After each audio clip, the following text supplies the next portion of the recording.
The 72 on Talksport 2. Lontana sogno all'orizzonte, manca le parole.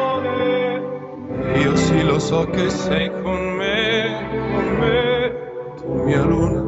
Ipswich 1, Barnsley 0. A disappointing second half performance from the away side. Ipswich are happy to capitalise. They could have had more as well. Waghorn, Selina and substitute Grant Ward all missed really good chances, and it finished Ipswich 1, Barnsley 0. Disgraceful reaction to that. Yeah. But listen, I won't have to listen to it again because that's my last game. I'll see you when I see you. I'm out of here. I've been there for 5.5 years. I've booked the trend by about 5 times the normal amount of the championship. So I said before, I think they get a bit bored with the same face anyway. So no matter how you're doing, I'm cool with it. And I'm a pragmatist. It does happen. Maybe it's time to move on. I'm excited by what might be out there. I think it's probably the right decision. I think it's come to a natural conclusion. He's done a very good job. The last sort of 12 to 18 months, it's started to turn. But I do think that Mick's done a brilliant job, and I'll be sad to see him go.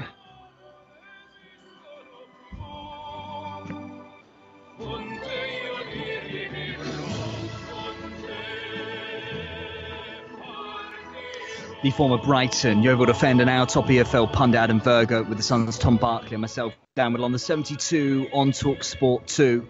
A wonderful bit of music for a rather dramatic few days at Portman Road, here and there from former Ipswich midfielder Matt Holland, Mick McCarthy himself.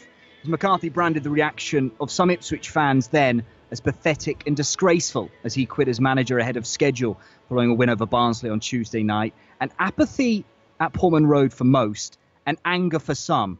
Ipswich fans, though, they say boredom had become too extreme and they wanted to have their say. Let's get more on the latest, because there's a variety of different opinions on the last couple of days. What people say is a national point of view, how Mick McCarthy has been treated very poorly. I think that there is an element of that in the way I'm thinking about it. But Ipswich fans will think differently. Let's get more on this from a Tractor Boys fan, also from the Blue Monday podcast. Ben Bloom joins us this afternoon on the show. Ben, very good afternoon. Hey, how you doing?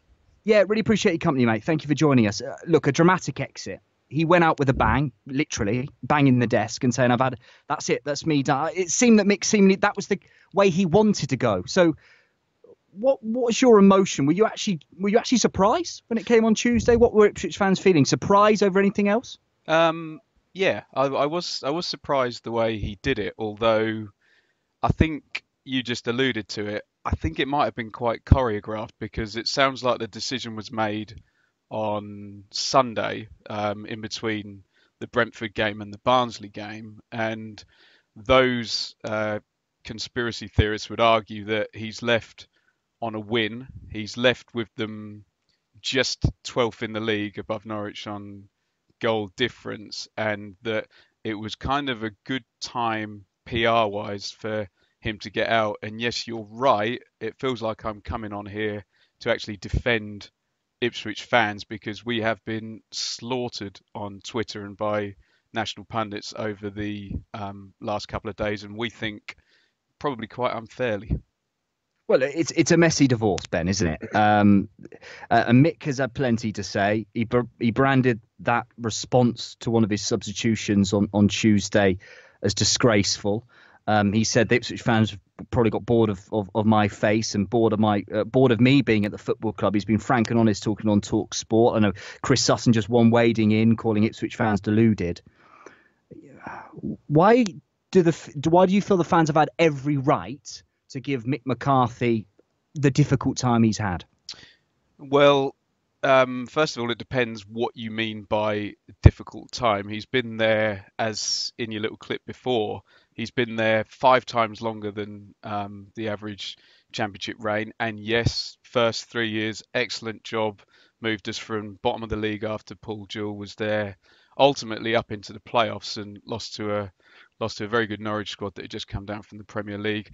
The contention with the fans has been building, as Matt Holland also said, for a couple of years, mainly because of the idea that he's overly cautious and overly pragmatic, where people deemed that he could have, maybe been a bit more adventurous and got everything a little bit further on.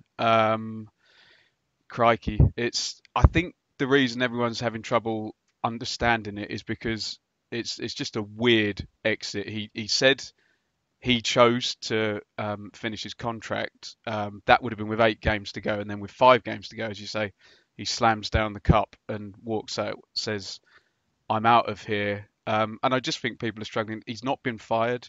He had kind of mutually agreed with the owner to walk out, and I think messy is the right word, isn't it? Yeah, and I think it's important sometimes when it is a minority, however big or small that minority of fans are. It's just, I think I'm right in saying it was £3.3 million spent by McCarthy in 5.5 years at the club. I think you disagree with me if you want to, but a budget probably easily bottom half of the Championship. But the anger from that minority, and even when he announced that he'd be leaving at the end of the season, there was no let up in that frustration from a small number of the fan base as well. So why do you feel that has been the case?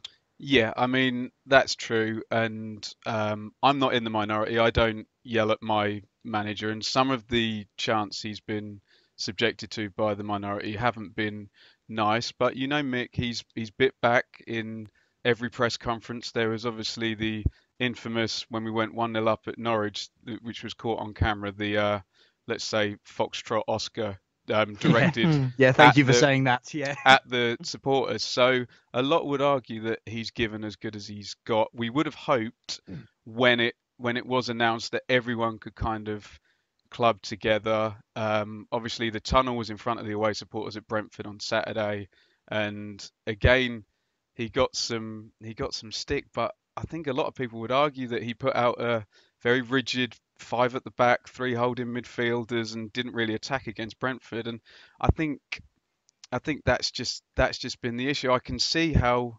some people perceive it. Oh, Ipswich fans are ungrateful. They don't know how good they had it. But the proof's going to be in the pudding. One, how Ipswich do after Mick goes, and more importantly, how does Mick do at a different club? Ben, I've watched Ipswich a lot throughout Mick's tenure. I'm the Football League reporter for The Sun, been doing it for about 4 years, so a large chunk of that time. And I remember the playoff against Norwich, and then obviously I was at that Norwich game recently where Mick did what he did. And I do feel his sort of stubborn nature and biting back in press conferences did sort of make this thing worse. It sort of exacerbated the situation, to the point now where it does seem like there doesn't seem to be a lot of love between Mick and the fans for much of what he did anymore. Or am I wrong there? Do most of the fans still look back on the good times and some of the things that he did achieve in those earlier years?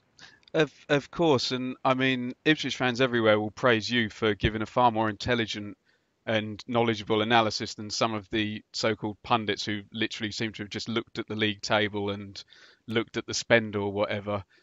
So thank you for doing that. No worries. Not often I get praised. Thank you very much. No, but what I mean is, does it feel like it's been spoilt completely? Well, but it sounds like you don't. It does a little bit. Look, a lot of things are true here. Mick is a good manager. Mick is a nice bloke. Mick is very popular with his ex-players. Mick is very popular with the media. He did very well in the first 3 years, and to the standards he set, and these are his words, he would come out in press conferences and say he would have us, quote, challenging, and that meant playoffs. And last season we finished 16th. As I say, he's kind of cleverly left when he was 12th, and if you look at the table, we could finish as low as 15th with as QPR and Norwich and Leeds literally just a point below. Hopefully he hasn't ruined it. For me, he hasn't. I would applaud when he comes back with whoever he comes back and inevitably wins 1-0 from a set piece at Portman Road next season. Definitely going to happen. Of course it's going to happen. But no, some people are, and you said it was a minority, but what I would contend is the attendance is the lowest they've been in a long time, and so people have voted with their feet. There's a lot of nuances to this. A lot of things are true, and there's not one overarching narrative, I don't think. So now with Mick gone and say Championship football next season, where does Marcus Evans go next season in terms of trying to rebuild the squad to be competitive and get the fans back into the ground to watch, which I've always enjoyed playing against Ipswich, a very, very good side.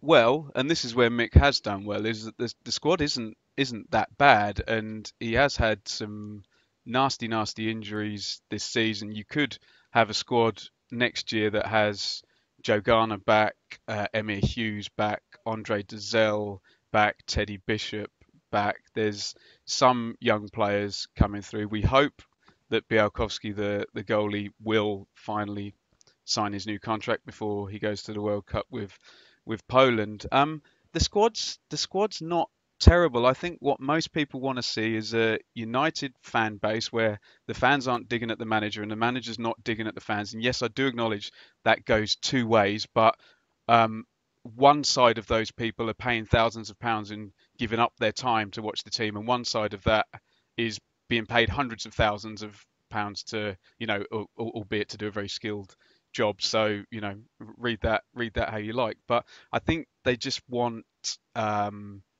United fans and manager. And you see Millwall, I think you quoted me bottom half of the Championship. Millwall and Brentford both. Millwall don't necessarily play attractive football, but they play with attacking intent and aggression and intensity. Yeah. And Brentford play lovely football. They both have lower attendances than Ipswich, probably equally low spends, lower transfer records, and they're outperforming them. So there is examples of clubs doing it on similar budgets and playing. Ben, sorry, mate. Ben, we're running out of time. So I'm sorry. No, it's all right. I did very quickly want to ask you, because Danny Cowley remains bookies' favourite. Paul Hurst into the betting today as well. Or is it an Alan Pardew, maybe a Simon Grace, and that route the way that fans would want to go? I would say that I don't expect the next person to get any more investment than Mick McCarthy has had over the last couple of seasons. So which way are you looking? I don't really mind, as I say, as long as the investment's been fine. No Ipswich fans are complaining about the investment, and he spent it very well. Waghorn, Garner, Ward. Well, he's had a lot Webster. of money, Ben, is he? He's not been £3.3 million spent in 5.5 seasons. Let's be honest, he has not had a lot of money. Yeah, but you're not telling me Tom Lawrence came for free on loan and Bursant Salina came for free on loan and Ryan Fraser. There's other things that have been paid, and no, he hasn't had a lot of money, but no Ipswich fans complaining about the amount of money. We know that it was the bite in the press conferences and the cautious style of football. But in answer to the question about the management, whoever comes, even if it is, a lot of fans have reservations about another old Championship face who's been around the block. Be nice to see something new, but it would just be nice to see some intent to win football matches in the United fan base and club.